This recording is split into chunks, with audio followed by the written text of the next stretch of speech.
I've been attached with the feeling of them waking up with you by my side.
Saan pinerform nga ito ng ating Bel Mariana sa MVP's birthday party. At grabe nga talaga ang vocals ng ating Bel Mariana.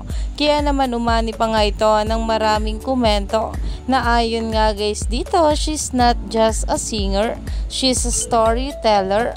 Would love to see Bel in theater plays soon. Pero bakit nga may sipon ang bebe na yan? Pagaling agad.